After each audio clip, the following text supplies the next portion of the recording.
सबसे पहले आप सभी देशवासियों को दीपावली की हार्दिक शुभकामनाएं। और एक बात दोस्तों, दीपावली के रोज जब पटाखे फोड़ोगे और अगर कोई कहता है ना कि पटाखे फोड़ने से भाई ध्वनि प्रदूषण, वायु प्रदूषण होती है, तो उनसे एक बात जरूर पूछना कि रसिया और यूक्रेन युद्ध में जो मिसाइलें फोड़ी गई, उसमें वायु प्रदूषण और ध्वनि प्रदूषण नहीं हो रही थी। फिलिस्तीन और इसराइल में जो मिसाइलें छोड़ी गई, उसमें कभी वायु प्रदूषण और ध्वनि प्रदूषण नहीं हुई। हम तो कहते हैं ऐसे लोग जो बोलेंगे ना, उसके सामने दो चार और फोड़ देना। तो चलिए दोस्तों, आज हम लोग शुरू करते हैं हेलो एल्किन तथा हेलो एरिन्स का लेक्चर नंबर 12। और इस लेक्चर में हम लोग बहुत ही इंपॉर्टेंट टॉपिक पढ़ने वाले हैं दोस्तों, एल्कोहल और PCl5 के साथ अभिक्रिया कर एल्काइल हैलाइड का निर्माण। तो चलिए दोस्तों करते हैं एकदम टेंशन फ्री मेरे भाई, टेंशन फ्री है ना। दीपावली भी आ रही है, क्या मस्त लगेगा, पटाखा फोड़ोगे, वाह क्या मजा आएगा। तो अभी जो हम लोग देखने वाले हैं दोस्तों, अल्कोहल के साथ PCl5 की अभिक्रिया कर हम लोग क्या बनाने वाले हैं, और साथ में मैकेनिज्म भी बताने वाले हैं दोस्तों, घबराना नहीं। ठीक है, तो यहाँ पे अल्कोहल के साथ PCl5 की रिएक्शन हम लोग देखने वाले हैं। जब ये अल्कोहल जो होगा, इसको अगर PCl5 के साथ रिएक्शन कराओगे ना, तो ये बनाएगा एल्काइल हैलाइड प्लस में POCl3 प्लस HCl। अब बोलोगे सर इसमें से कौन क्या है, तो भैया इसको हम लोग बोलते हैं अल्कोहल। ठीक है,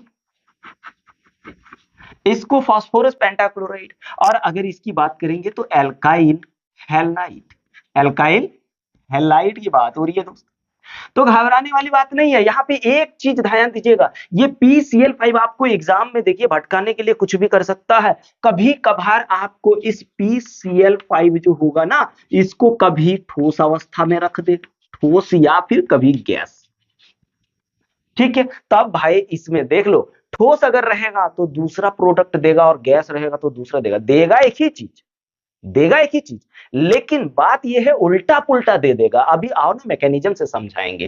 तो अब यहाँ पे बात आती है, पहले हम लोग देख लेते हैं गैस अवस्था में मैकेनिज्म जो देखने वाले हैं प्यारे बच्चों, मैकेनिज्म जो देखने वाले हैं वो किसका, PCl5 किस अवस्था में होगा, गैसियस स्टेट में। यहाँ पे ROH है, हमको पता है कि ऑक्सीजन के पास 2 लोन पेयर ऑफ इलेक्ट्रॉन होता है। अब बचा आपका PCl5, 1 Cl, 2 Cl, 3 Cl, 4 Cl और 1 Cl5। चलिए, ये PCl5 जो होता है ना, यहां पे लिख देता हूं ताकि आपको याद रहेगा। PCl5 जो होता है लुईस एसिड होता है। क्या होता है, लुईस एसिड होता है दोस्त।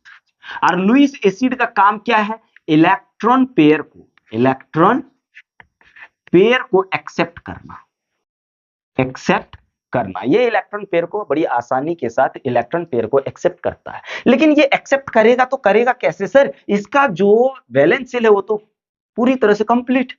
तो भैया आप यहां देखिए, इसका एक दुश्मन भी लगा हुआ है, क्लोरीन। क्लोरीन क्या होता है, फास्फोरस से ज्यादा विद्युत ऋणात्मक होता है, जिसके कारण इसको क्या करता है, इसके इलेक्ट्रॉन डेंसिटी को ये कम कर देता है। समझ रहे हो, इलेक्ट्रॉन डेंसिटी को कम कर देता है, जिसके कारण ये क्या सोचता है भाई, और मेरे को इलेक्ट्रॉन मिल जाता तो होता। तो ये ऑक्सीजन क्या करेगा, ऑक्सीजन भी देने वाला, बड़ा दिल वाला होता है ये भी ऑक्सीजन क्या करता है, लेना भाई तू टेंशन मत ले। अब देखो, ये जैसे देगा, क्लोरीन क्या करेगा, अगर क्लोरीन नहीं निकलेगा तो इसके पास वैलेंस शेल से ज्यादा इलेक्ट्रॉन हो जाएगा, तो क्लोरीन भी बोलेगा क्योंकि इसके पास एक इलेक्ट्रॉन, इसके पास इलेक्ट्रॉन, ये इलेक्ट्रॉन क्लोरीन लेकर के निकल लेगा, बोलेगा तो भाई वही रुक, अपन लेके निकलते हैं। तो यहाँ पे क्या होगा जानते हो, Cl माइनस निकल गया, लेकिन इसके पास देखिएगा ये बॉन्ड यहां बना लिया ना, ये बॉन्ड देखो P के साथ O बना लिया बॉन्ड, पहले यहां देख, ये O के साथ P आ गया ना, P के साथ क्या वो क्लोरीन है, 4 क्लोरीन है, 1 2 3 4, ये हो गया। हम लोग ये किस मीडियम में है दोस्त, गैस अवस्था में, गैसीय अवस्था में, गैसीय अवस्था का देख रहे हैं। ठीक है, ध्यान दीजिएगा, गैसीय अवस्था का।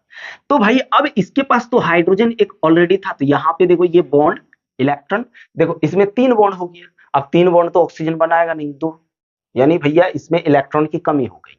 इलेक्ट्रॉन की क्या हो गई, कमी हो गई। तो ये हाइड्रोजन क्या करेगा, हाइड्रोजन बड़ी अच्छा लिविंग ग्रुप होता है, ये निकलता बड़ी जल्दी है। तो ये क्या करेगा, बोलेगा तू रख ले भाई मेरा इलेक्ट्रॉन, मेरे को जाने दे। अब ये H इस Cl के साथ निकलेगा और HCl तो यहां चलो निकाल लिया, यहां HCl निकाल लिया तो मिलेगा क्या, RO, ठीक है, यहाँ P, Cl, Cl, Cl और एक Cl। लेकिन अब फिर से इसके पास दो लोन पेयर इलेक्ट्रॉन हो गया। अब फिर ये फॉस्फोरस वही कहानी खेल खेलेगा और ये बॉन्ड यहाँ आकर के डबल बॉन्ड का निर्माण कर देगा। तो आप देखो ना थोड़ा सा, यहाँ पे क्या हो गया, ये R जो हुआ, O यहाँ डबल बॉन्ड हो गया, P एक Cl।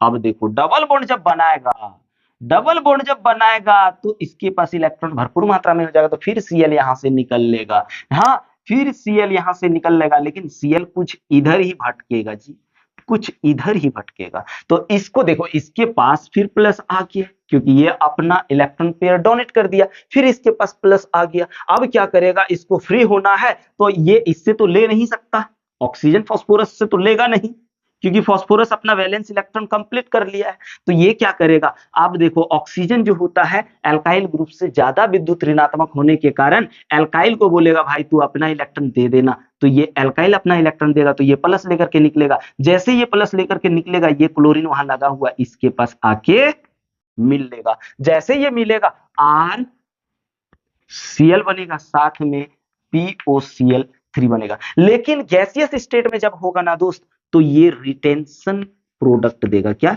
रिटेंशन।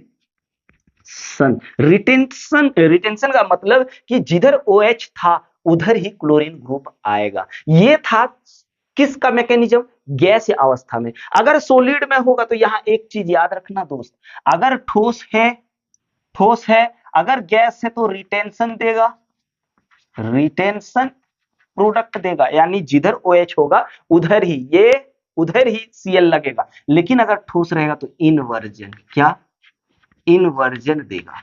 इनवर्जन यानी OH इधर है तो Cl इधर देगा। और ये किस रिएक्शन पर आधारित होगा, ये किस पर आधारित है दोस्त, किस पर आधारित है, किस पर, यहां देखो इंट्रामोलिक्यूलर हो रहा है हमको पता है, लेकिन यहाँ कार्बोकैटायन का निर्माण हो रहा है तो एसिन रिएक्शन तो होगा, लेकिन ये अंदर अंदर ही अटैक कर रहा है, इसलिए SNI जिसको हम लोग बोलते हैं intra molecular nucleophilic substitution reaction बोलते हैं। उम्मीद करता हूं ये मैकेनिज्म तो समझ में आ गया होगा। अब दूसरा ठोस वाला देख लेते, थोड़ा स्क्रीनशॉट लो तो फट से इसको मिटा देते किधर। हाँ चलो भाई, ले लिए क्या, चलिए देखते हैं।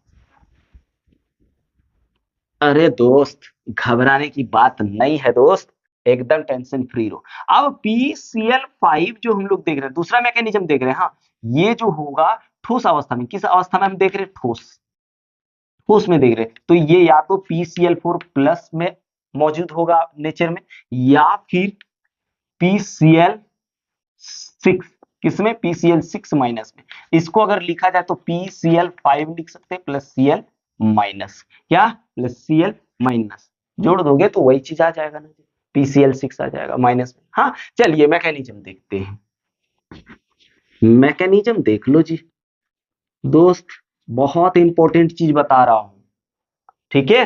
तो चलो यहाँ पे देखते हैं। अब यहाँ पे ROH है जी, इसके पास दो लोन पेयर ऑफ इलेक्ट्रॉन।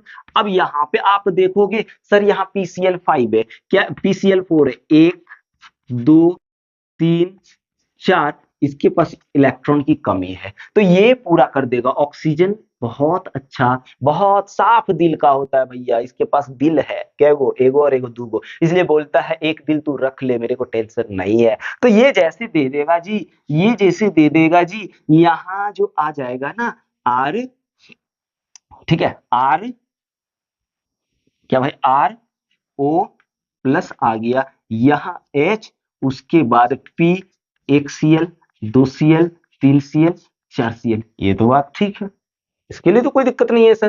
तो ये प्लस को हटाने के लिए ये क्या करेगा, अपना इलेक्ट्रॉन दे देगा और प्लस हटाएगा स्टेबल बनाने के लिए, तो स्टेबल तो ये बन जाएगा, लेकिन इसके पास दो लोन पेयर ऑफ इलेक्ट्रॉन आ जाएगा और यहाँ पे P होगा, Cl कैगो 4 गो हो जाएगा, कैगो 4 गो। अभी फिलहाल इसके पास H निकला हुआ है, H प्लस निकला हुआ, ये अभी अकेले इधर उधर घूम रहा है, इसको एक इलेक्ट्रॉन की आवश्यकता है, तो ये किसको देगा, ये बोलेगा तू यहाँ बॉन्ड बना और मेरे को यहाँ निकलने दे, ये ठीक निकलेगा। कैसे निकल लेगा देखना, -HCl निकाल लेगा, -HCl निकाल लिया, क्या निकाल लिया, -HCl निकाल लिया, तो RO डबल बॉन्ड P, यहाँ एक Cl, 2 Cl, 3 Cl, ये अपना कंप्लीट कर लिया वैलेंस शेल।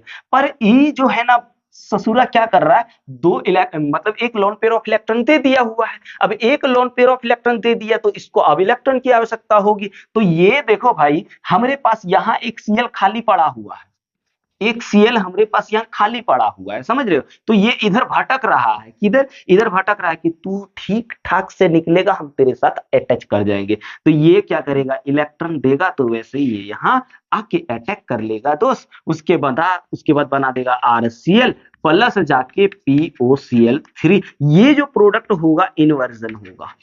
अभी दिखाते हैं, एक एग्जांपल भी देते हैं, आप टेंशन मत लो, इन्वर्जन होगा। ये था मैकेनिज्म दोस्त, और ये देखो अंदर अंदर अटैक हो रहा है, इसी स्टेप को हम तोड़ तोड़ के दिखा दिए, नहीं तो सब हम यहीं पे दिखा देते, ठीक है, बस तोड़ तोड़ के दिखा दिए। तो भैया ये जो हुआ इन्वर्जन प्रोडक्ट देगा, थोड़ा सा स्क्रीनशॉट ले लो, इसका एक एग्जांपल देते हैं, ये आपको समझ में आ जाएगा। चलो ले लिए क्या भाई, ले लिए, हाँ क्या बात है, ले लिए सर, भाई दिख रहा है ना, नहीं दिखेगा तो फिर टेंशन हो जाएगा दोस्त। अब जैसे यहाँ पे देखो जी, एक कायरल कार्बन लेते हैं CH3, चलो HOH एल्कोहल ही है, CH3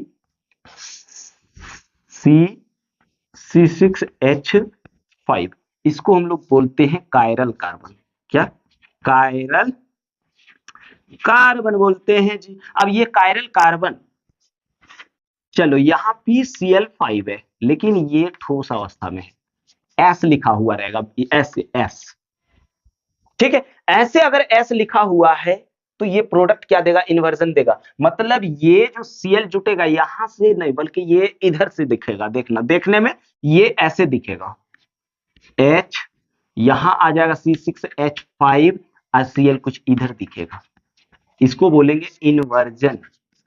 क्या इन्वर्जन किसका, एल्काइल हैलाइड का, ठीक है। अगर यहाँ पे PCl5 गैस अवस्था, G लिखा हुआ रहे गैस, तो ये कुछ नहीं करेगा, बस यही अटैक करेगा, तो ये बन जाएगा H5 C6H5 CHCl CH3, इसको बोलेंगे हम लोग रिटेंशन। क्या भाई, रिटेंशन, हाँ रिटेंशन। और आपको पता है अगर रिटेंशन और इन्वर्जन मिल जाए तो उसको बोलते हैं रेसिमिक, रेसिमिक मिक्सचर बोलते हैं, रेसिमिक मिक्सचर बोलते हैं। लेकिन सर अगर मान लीजिए सर कि कोई रिएक्शन दिया हुआ है, कोई रिएक्शन दिया हुआ है और यहाँ पे PCl5 लिखा हुआ है, ठीक है, PCl5 लिखा हुआ, यहाँ ना S लिखा है ना G लिखा है, तब उस समय आपको समझ लेना कि ये गैस अवस्था में है, तब जाके आपका रिएक्शन एकदम फट से OH, तब समझ लेना दोस्त कि ये जो है ना ये आपका क्या है, गैस अवस्था में, तब ये ऐसे कुछ दे देगा, समझा क्या। वैसे देख लो एक एग्जांपल दिखा देते, C4H 4 दूनी 8 1 9 OH, हाँ, या PCl5 ले लिया, रिएक्शन कराएंगे तो कुछ नहीं सोचा सोची, C4H 9Cl plus POCl3 plus HCl, बात खत्म, और कुछ नहीं भाई, एकदम लेना देना अपना रखना ही नहीं, समझा क्या। तो उम्मीद करता हूं आपको समझ में आ गया होगा कि PCl5 RCl कैसे देता है, मैकेनिज्म के साथ भी समझा है, और साथ में ये भी आप लोगों को बताएं दोस्त कि इन्वर्जन कब देगा और रिटेंशन कब देगा। रिटेंशन कब देगा, जब गैस अवस्था में होगा, और इन्वर्जन कब देगा, जब ठोस अवस्था में होगा। तो उम्मीद करता हूं आपको समझ में आ गया होगा। तो दोस्तों अपने दोस्तों को शेयर कीजिए और कमेंट करना नहीं भूलिएगा। चलिए मिलते हैं नेक्स्ट वीडियो में, जय हिंद।